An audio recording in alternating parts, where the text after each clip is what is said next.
अस्सलाम वालेकुम students, this is sir Saad your mathematics teacher. Students, logarithms का chapter हमारा कंटिन्यू है और हमने अब तक लॉगरिथम्स चैप्टर में साइंटिफिक नोटेशन और एक्सपोनेंशियल नोटेशन पे बात कर ली थी और लॉगरिथम्स की डेफिनेशन को डिस्कस किया था। लॉगरिथम्स के टॉपिक में जो मेन कॉन्सेप्ट छुपा होता है लॉगरिथम का, उसको हमने डिस्कस किया था हमारी लास्ट वीडियो में। और इस वीडियो लेक्चर से हम स्टार्ट करेंगे हमारे कॉमन लॉगरिथम्स। जी, कॉमन लॉगरिथम्स क्या होते हैं स्टूडेंट्स? बेसिकली लॉगरिथम्स जो हम पढ़ते हैं हमारे सिंध टेक्स्ट बुक बोर्ड में, जो लॉगरिथम्स हमें पढ़ाया जाता है उसमें मेनली कॉमन लॉगरिथम्स को डिस्कस किया जाता है, उसके क्वेश्चंस पढ़ाए जाते हैं। अब सवाल ये आता है कि कॉमन लॉगरिथम्स में क्या फर्क है?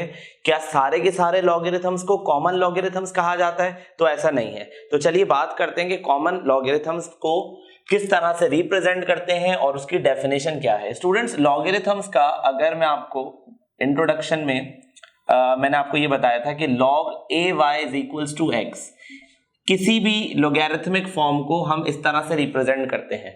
ये हमारी फर्स्ट उसमें बात हुई थी जब मैं आपको बेसिक कॉन्सेप्ट दे रहा था लॉगरिथम का। तो मैंने आपको ये बताया था कि यहाँ पर ये जो a है वो किसको मेंशन करता है? a मेंशन करता है, a रिप्रेजेंट करता है बेस को। ठीक है, ये जो a होता है वो किसको रिप्रेजेंट करता है? बेस को रिप्रेजेंट करता है।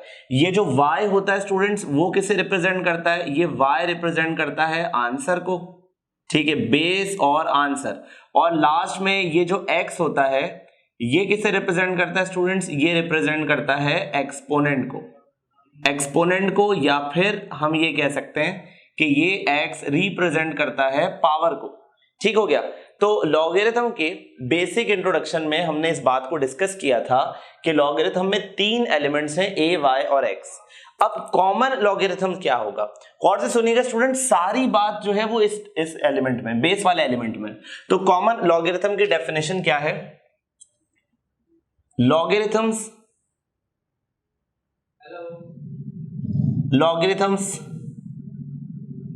कंसिस्टिंग a base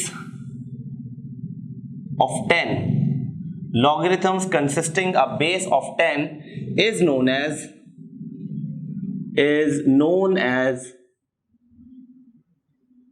common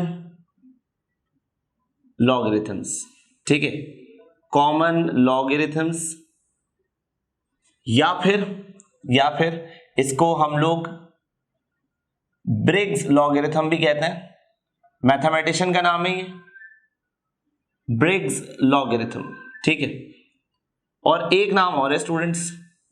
ये सारे नाम आप लोगों को इसलिए बताए जा रहे हैं बिकॉज एमसीक्यूज में किसी भी नाम से पूछा जा सकता है कि जिसमें बेस 10 होती है उस लॉगरिथम को क्या कहते हैं।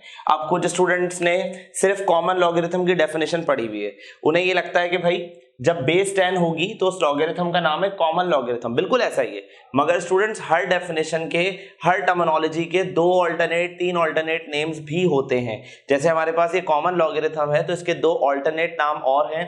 इसे आप ब्रिग्स लॉगरिथम भी कहते हैं, इसे आप आर्टिफिशियल लॉगरिथम भी कहते हैं। ये दो नाम मैंने आप लोगों के साथ इसलिए डिस्कस किए हैं कि अगर एमसीक्यूज में ये सवाल आता है और अगर कॉमन लॉगरिथम ऑप्शन में नहीं होता है तो मे बी पॉसिबल कि या तो ये वाला नाम गिवन हो या ये वाला नाम गिवन हो। ठीक है, अच्छा, तो बात ये हो रही है कि कॉमन लॉगरिथम को रिप्रेजेंट कैसे किया जाएगा? तो स्टूडेंट्स, कॉमन लॉगरिथम को रिप्रेजेंट ऐसे किया जाएगा जैसे कि मैंने लिख दिया log of 10, और से सुनिएगा, log of 10 100 is equals to 2।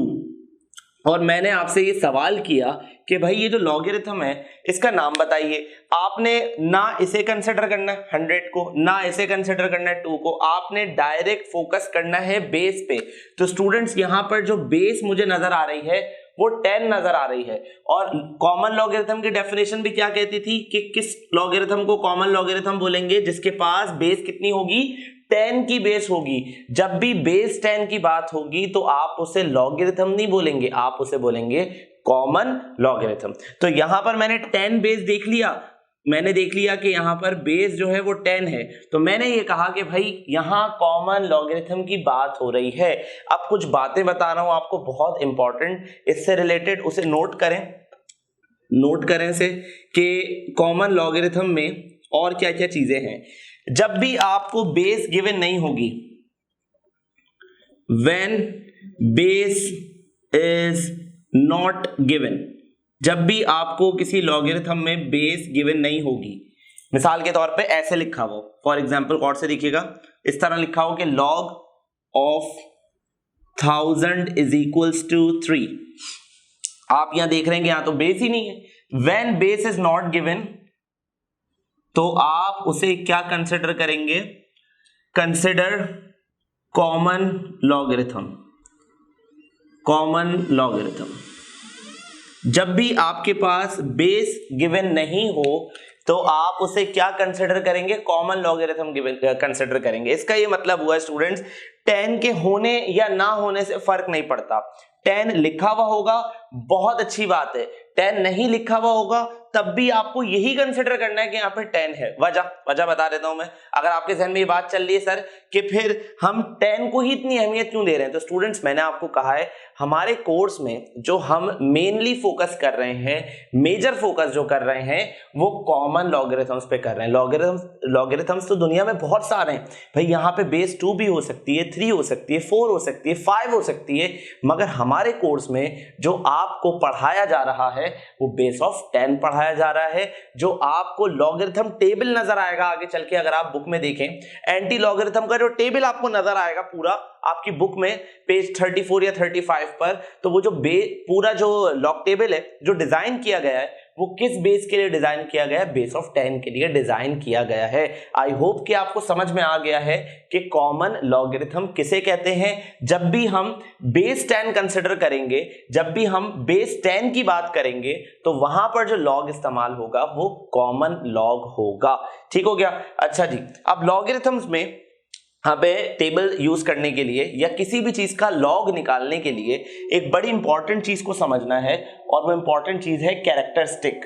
तो इस पे बात करते हैं। ओके स्टूडेंट्स, तो कैरेक्टरिस्टिक पे बात कर लेते हैं। कैरेक्टरिस्टिक क्या है स्टूडेंट्स? कैरेक्टरिस्टिक में आपको सबसे पहले तो ये चीज समझने की जरूरत है कि आप किसी नंबर में कैरेक्टरिस्टिक को डिफरेंशिएट कैसे करते हैं, किस चीज को कैरेक्टरिस्टिक कहा जाता है। देखिएगा जरा गौर से। फॉर एग्जाम्पल किसी नंबर का मैंने लॉग निकाला है, फॉर एग्जाम्पल मैंने किसी भी नंबर का लॉग निकाल लिया, लॉग 2, 3, 4, 6, और इसका जो है लॉगरिथम आ रहा है हमारे पास फॉर एग्जाम्पल 3.145। अब स्टूडेंट्स ये जो चीज है 3.145 ये इसका लॉगरिथम है, एक्चुअल नहीं है, मैंने अंदाजे से लिखा है आपको कैरेक्टरिस्टिक समझाने के लिए कि इसमें कैरेक्टरिस्टिक क्या है। स्टूडेंट्स लॉगरिथम में जो हमारे पास आंसर आता है उसमें हमारे पास अगर आप ऑब्जर्व करो 2 पार्ट्स होते हैं। जब भी आप किसी नंबर का लॉग निकालोगे तो उसके बाद आपके पास 2 पार्ट्स होंगे। ठीक है, अब उन 2 पार्ट्स में हमारे पास एक पार्ट है डेसिमल से पहले वाला जो यहाँ पे 3 लिखा हुआ है, और एक पार्ट है डेसिमल के बाद वाला जो यहाँ पे लिखा हुआ है 145, डेसिमल से पहले वाला और डेसिमल पॉइंट के बाद वाला। तो इन दोनों में से कैरेक्टरिस्टिक कौन सी हुई? स्टूडेंट्स पॉइंट से पहले वाला जो ये पार्ट होगा हम इसे कहते हैं इंटीग्रल पार्ट। क्या कहते हैं? इंटीग्रल पार्ट कहते हैं, और इंटीग्रल पार्ट का ही दूसरा नाम है कैरेक्टरिस्टिक। तो डेफिनेशन क्या हो सकती है स्टूडेंट्स? इसकी डेफिनेशन ये हो सकती है the integral part of a logarithm, the integral part of a logarithm, the integral part of a logarithm is known as characteristic. The integral part of a logarithm is known as characteristic. ठीक है, जो आपके पास decimal point से पहला वाला number है वो है आपकी कैरेक्टरिस्टिक। इंटीग्रल पार्ट को आप क्या कहते हो? कैरेक्टरिस्टिक कहते हो। ठीक हो गया। अच्छा अब गौर से सुनिएगा कि हमारे पास कैरेक्टरिस्टिक जो है वो कितने साइन में हो सकती है। क्या कैरेक्टरिस्टिक हमेशा पॉजिटिव होती है? जैसे अगर आप ऑब्जर्व करो, आपने कहा सर 3 के साथ कोई साइन नहीं लगा हुआ, तो क्या कैरेक्टरिस्टिक हमेशा पॉजिटिव होती है?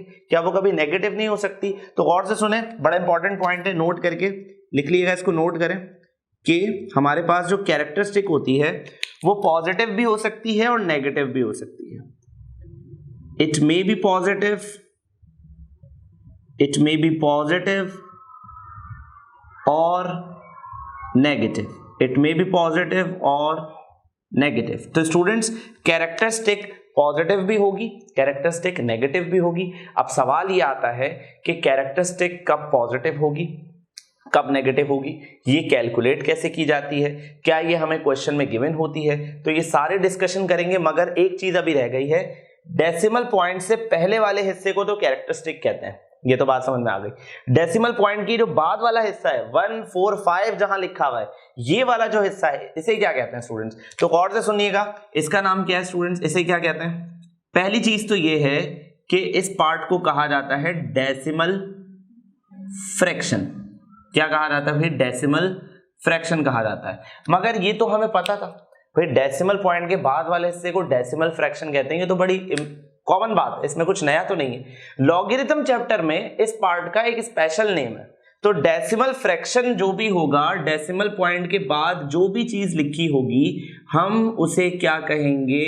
मैंटिसा कहेंगे। क्या कहेंगे स्टूडेंट्स? मैंटिसा कहेंगे। तो जरा गौर से अपनी मैं जो ये बात अभी आपको समझा रहा था उसको मैं दोबारा से रिवाइज कर रहा हूं, दोबारा से रिव्यू कर रहा हूं।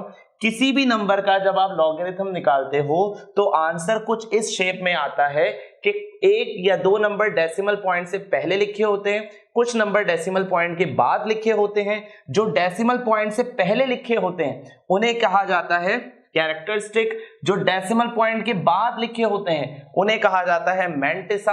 अब हमारी डिस्कशन होगी नेक्स्ट वीडियो लेक्चर में कि किसी भी नंबर में कैरेक्टरिस्टिक कैसे फाइंड किया जाता है, किसी भी नंबर का मैंटिसा कैसे फाइंड किया जाता है, कैरेक्टरिस्टिक पॉजिटिव कब होता है, कैरेक्टरिस्टिक नेगेटिव कब होता है। तो आई होप कि आपको यहां तक की डिस्कशन क्लियर हो गई होगी। इंशाल्लाह नेक्स्ट वीडियो लेक्चर में मिलते हैं। अपना बहुत ख्याल रखिएगा। अल्लाह हाफिज।